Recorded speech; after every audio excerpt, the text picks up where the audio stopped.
sejahtera sampai benchmarkan tahap kepimpinan kolej vocational. Kemudian kita hendak dilaksanakan oleh vocational lestari yang diperkenalkan oleh Inggris dan PIM pada tahun 2006. Okey. Akta Pendidikan pada 1996 ataupun Akta 550 dan peraturan-peraturan terpilih mentafsirkan pengarah kolej vocational adalah sebagai ketua dan seorang pegawai dalam perkhidmatan pendidikan yang dilantik. Pemimpin organisasi hendaklah kenal pasti amalan kepimpinan yang sesuai supaya mereka boleh menguruskan ahli organisasi dalam menangani isu-isu yang timbul dalam organisasi. Pelaksanaan kajian ini adalah untuk memerhati, meneliti dan seterusnya merumuskan sama ada pentadbir kolej vocational merupakan pemimpin lestari ataupun pemimpin. Laksanakan untuk mengenal pasti tahap kepimpinan lestari pentadbir di kolej vocational. Dilaksanakan menggunakan kaedah kuantitatif berbentuk kajian tinjauan perhatian rentas. Seramai 180 orang sedang berkhidmat di kolej vocational yang terlibat.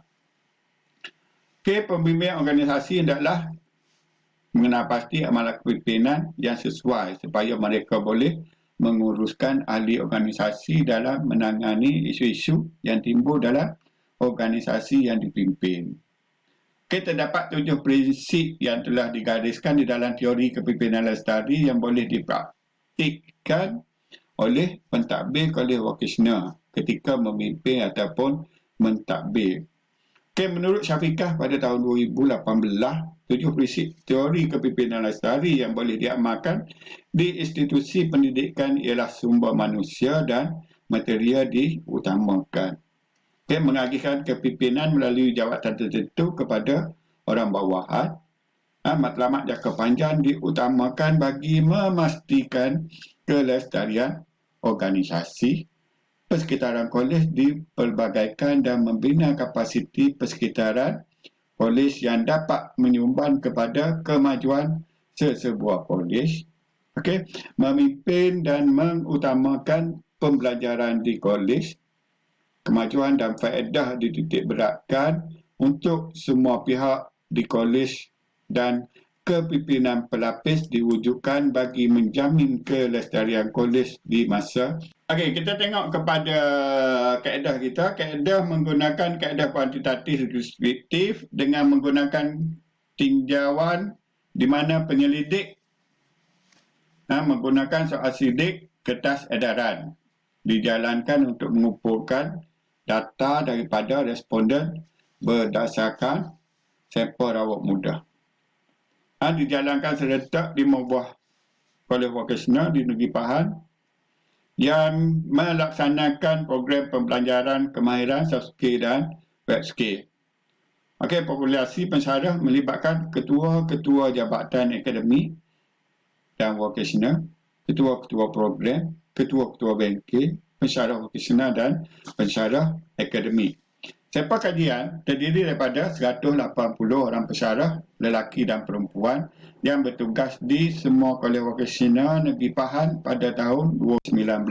Dalam kajian ini hanya terdapat satu instrumen sahaja yang digunakan, iaitu soal selidik secara kertas edaran dan Google Form. Kita tengok kepada dapatan. Dapatan kajian ini melihat kepada dimensi manusia dan material diutamakan. Nilai purata dia 3.85 dengan sisihan piawai 0.612, berada pada tahap tinggi. Mengagihkan kepimpinan kepada orang bawahan. Nilai min 3.93 dengan sisihan piawai 632 pada tahap tinggi. Manakala matlamat jangka panjang diutamakan bagi memastikan kelestarian organisasi adalah 3.79 dengan sisihan piawai 0.596 berada pada tahap tinggi. serta persekitaran kolej dipelbagaikan dan membina kapasiti persekitaran kolej yang dapat menyumbang kepada kemajuan sebuah kolej dengan nilai min 3.86 dan sisian piawai 0646 berada pada tahap tinggi untuk memimpin dan mengutamakan pembelajaran di kolej. Nilai purata adalah 3.86 dengan sisian piawai 0.642 berada pada tahap tinggi. Manakala kemajuan dan kaedah dititik beratkan untuk semua pihak di kolej, nilai min dia adalah 3.88 dan sisian piawai adalah 0.91 berada pada tahap tinggi. Serta kepimpinan pelapis diwujudkan bagi menjaminkan kelestarian kolej di masa hadapan dengan nilai min 3.79, manakala sisian piawai adalah 0.579 berada pada tahap tinggi. Kita lihat pada tahap keseluruhan amalan kepimpinan lestari yang dilaksanakan di kolej vokasional oleh pentadbir adalah nilai min berada pada nilai 3.85 dan sisian piawai adalah 0.628 berada di tahap yang tinggi. Kesimpulan dia, apa yang dilaksanakan oleh pentadbir di kolej vokasional kepimpinan lestari. Di situ kita dapat membincangkan hasil daripada kajian mendapati amalan kepimpinan lestari pentadbir berada pada tahap yang tinggi dengan nilai purata 3.85. Ini menunjukkan kepimpinan lestari sentiasa diamalkan oleh pentadbir di kolej vokasional yang dikaji. Bagi merealisasikan kelestarian pendidikan cemerlang dan terbilang, memerlukan pendekatan baharu dalam meningkatkan kualiti dan standard pendidikan.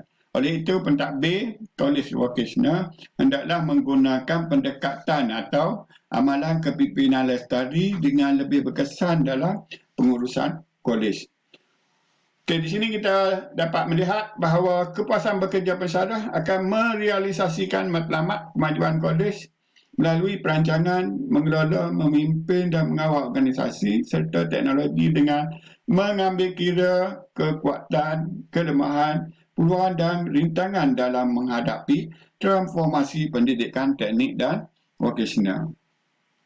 Berjaya membentuk kepuasan bekerja di kalangan pendidik dengan baik. Hasil daripada itu, keberkesanan pengajaran dan pembelajaran di kolej vokasional dapat dioptimumkan lagi. Jadi gaya kepimpinan pentadbir perlu dikembangkan mengikut perkembangan dunia pendidikan semasa dan menitikberatkan teknologi dalam pengurusan ke arah pengurusan revolusi perindustrian 4.0. Menyasarkan matlamat kita pada tahun 2020 adalah sebuah negara maju. Sekian, terima kasih daripada saya.